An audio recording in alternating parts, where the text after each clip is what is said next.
Galacia 4, versikulo 4 hangtod sa 5. Apan sa pag-abot na sa hustong panahon, gipadala sa Dios ang iyang anak, gipanganak sa tawhanong inahan, ug nagkinabuhi siya ilalom sa balaod. Sa versikulo 5, aron pagluwas ni adtong nailalom sa balaod ug aron mahimo kitang mga anak sa Dios. Niabot ang hustong panahon hindi padala sa Dios ang iyang bugtong anak, nga mao si Jesus.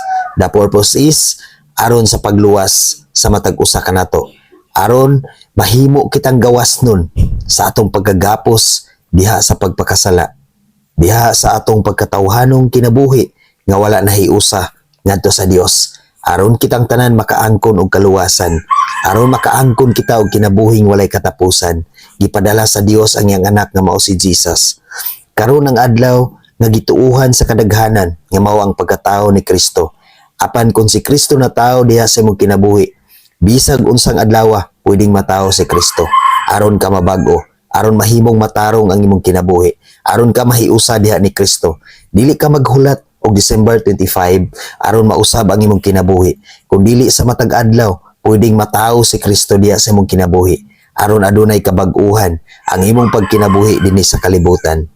Atong hinumduman igsuon nga si Maria usa lamang ka tawo, igamit siya sa Dios aron matao ang iyang anak dinhi sa kalibutan nga mao si Jesus Christ. Ikaw karon igsuon, ipagamit sa Dios ang imong kinabuhi, iserve sa Dios ang imong kinabuhi, alagad sa Dios kay ang imong kinabuhi adunay katuyuan nganong buhi ka hangtod karon. Dunay tuyo ang Dios, gamiton ka sa Dios igsuon, ipagamit na sa Ginoo. Ayaw gayud ipataas ang imong kinabuhi sa imong pagkinabuhi dinhi sa kalibutan. Ayaw paghuna-huna nga mas taas ka ngadto sa uban. Hinumdumi nga si Jesus igsuon, bisan siya anak sa Dios, nagpabunyag siya ni Juan. Bisan siya Ginoo, nagpabunyag siya ni Juan, aron matuman ang balaod siyang amahan. Ingon ana usab kita igsuon, sa atong pagkinabuhi dinhi sa kalibutan, dili nato tan-awon nga mas taas kita sa uban, kun dili tan-awon nato nga ilalom kita sa balaod sa Dios ug mutuman kita sa kabubuton sa Dios, sa mga sugo sa Dios, sa purpose sa Dios sa atong kinabuhi.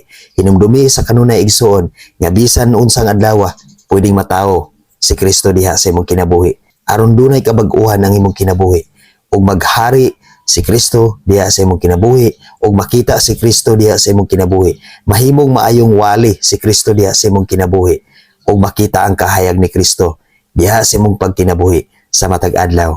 God bless sa tanan ug Merry Christmas kaninyong tanan.